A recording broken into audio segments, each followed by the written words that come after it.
যুদ্ধবিরতি ঘোষণার ২৪ ঘন্টা পেরোনোর আগেই মধ্যপ্রাচ্যে আবারও উত্তেজনা চরমে।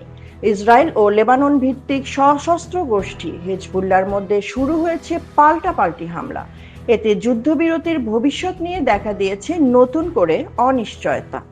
যুক্তরাষ্ট্র ও ইরানের মধ্যে শর্ত সাপেক্ষে ২ সপ্তাহের যুদ্ধবিরতি ঘোষণার পরদিনই বুধবার লেবাননে ব্যাপক বিমান হামলা চালায় ইসরায়েল। এতে অন্তত ১৮২ জন নিহত হয়েছেন বলে স্থানীয় সূত্রে জানা গেছে। ইসরায়েলের দাবি, মাত্র ১০ মিনিটে লেবাননের ১০০টির বেশি লক্ষ্যবস্তুতে আঘাত হানা হয়েছে।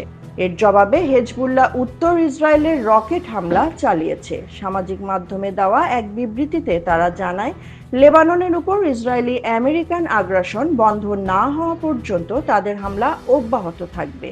এদিকে ইরানের বিপ্লবী গার্ড আইআরজিসি হুঁশিয়ারি দিয়ে বলেছে, ইসরায়েলি হামলা চালিয়ে গেলে কঠোর জবাব দেওয়া হবে।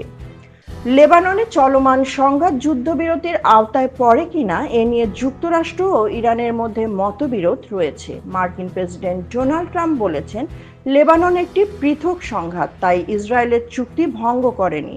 অন্যদিকে ইরান বলছে, যুদ্ধবিরতির অন্তত ৩টি ধারা ইতিমধ্যেই লঙ্ঘন করা হয়েছে।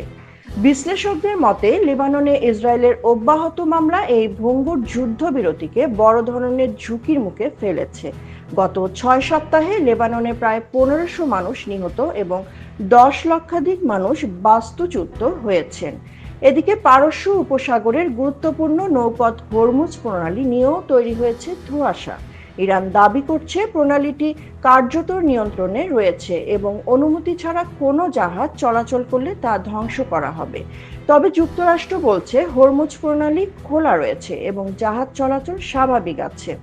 সব মিলিয়ে যুদ্ধবিরতি কার্যকর থাকবে নাকি নতুন করে বড় সংঘাতের রূপ নেবে তা নিয়ে এখন গভীর অনিশ্চয়তা বিরাজ করছে মধ্যপ্রাচ্যে। সাদিয়া রহমান, অনলাইন ডেস্ক, বার্তা বিচিত্রা।